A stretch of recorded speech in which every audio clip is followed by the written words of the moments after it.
Let's talk about Tyson Fury. I haven't spoken to you since the big announcement last week that he signed a co-promotional deal now with Top Rank as well as Frank Warren. He's going to be fighting exclusively, apparently, on ESPN and their raft of platforms in the US and over here, obviously, on BT Sport. How much more difficult, if at all, does this make a potential future fight with AJ? Well, it obviously makes things difficult. You know, the heavyweights in the political landscape are tough. You know, if you've got Tyson Fury with ESPN and you've got Anthony Joshua with us and DAZN and you've got Deontay Wilder, you know, seemingly with Showtime, and he's apparently said he's a free agent, so who knows what's going to happen there. I'm sure Stephen will try and have him under lock and key. Look, it just makes it more fascinating. Ultimately, the fights will happen. I have no doubt about that. And I know that because Anthony, Tyson and Deontay all want to fight each other. So there's a way of making these things work. I think for Tyson Fury, you asked me what I think about the deal. I think it's an amazing one for Tyson Fury.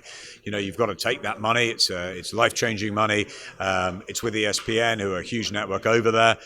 It just adds more fuel to the fire of what's going on at the moment. But, you know, does it take away the Wilder-Fury fight? For now, it seems so, which is disappointing because fight fans were looking forward to the rematch, me included, you as well. Great fight first time around.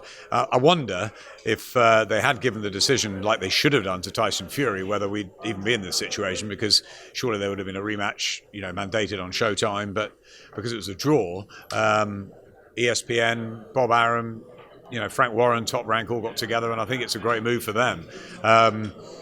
We can't have everything.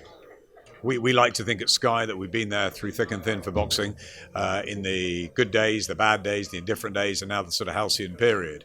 But as we saw on Saturday night, you've got Chris Eubank and James DeGale on ITV Box Office. You've got BT in the market. You've got Channel 5 still. You know, and over the other side of the pond, you've got DAZN, ESPN. You've got Showtime. You've got Fox, HBO withdrawn. So it's really interesting times. And I think that, you know, Tyson Fury has made what's decision that's right for him. We wish him well, and we hope that the big fights will happen, both with Deontay Wilder and, for us, more importantly, with Anthony Joshua. Just a final question. I see your lovely family in the background waiting for you. I'm sure they make demands on your time that they deserve. They're rarely at a press conference, but it was Oscar not finished half term yet, and so I wanted to come and see something in person. Get to meet AJ, of course. Get to meet AJ. They love AJ. All my family do, which is great. You know, and he's brilliant with the kids, and you know, that's a massive appeal. You know, so he brings that to the table. You know, Deontay Wilder, Tyson Fury are different characters, and many people in boxing, in the trade, they pick them as their number one, but. There's no doubt in my household and the people that I know, they love AJ because they love everything he stands for, and they love the fact he's a role model, and then he gets in the ring and he's successful too. So that's what we like at Sky. Last one before I let you get back to them. Dillon White, where does all the machinations in the heavyweight division leave him now? What's his next move going to be?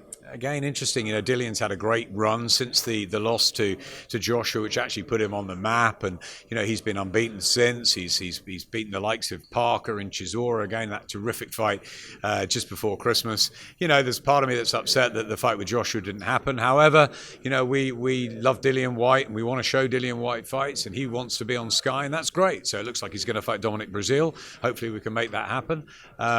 If not, I mean, if Wilder doesn't take the Fury fight and maybe he'd fight Breazeale, things are still up in the air. There's a lot of balls sort of floating around, but we'd love to have Dillon White, you know, continually on Sky. He brings something different to the table. He's a great character.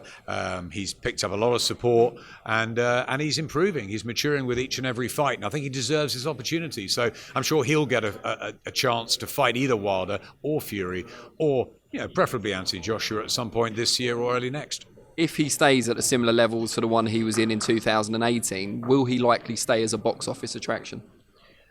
I hope so. I mean, it's got to be the right fights. As we know, box office events we select very carefully. You know, we haven't had one since the last White Chisora fight. You know, we've not got one scheduled until June the 1st. So that's a long time compared to what we were doing the last couple of years. So, you know, we look at the fights and we look at the fighters, and we want to see what's right to go on box office. Obviously, Sky Sports has got a huge month of March coming up. We've got Next Gen next week. We've got the Bivol fight in Turning Stone. Then we've got Philly with Katie Taylor. We can't wait to see Katie, a massive attraction for us. March the 23rd and March the 30th, big shows in Britain, which is great. It's 6 in 6 weeks, and it's terrific. And then we've got a good April and May lined up. Obviously, Canelo and and Jacobs in May, Krolla, Lomachenko before that in April. So there's a lot happening, all around, and we've got to make sure that Sky Sports customers get value for money.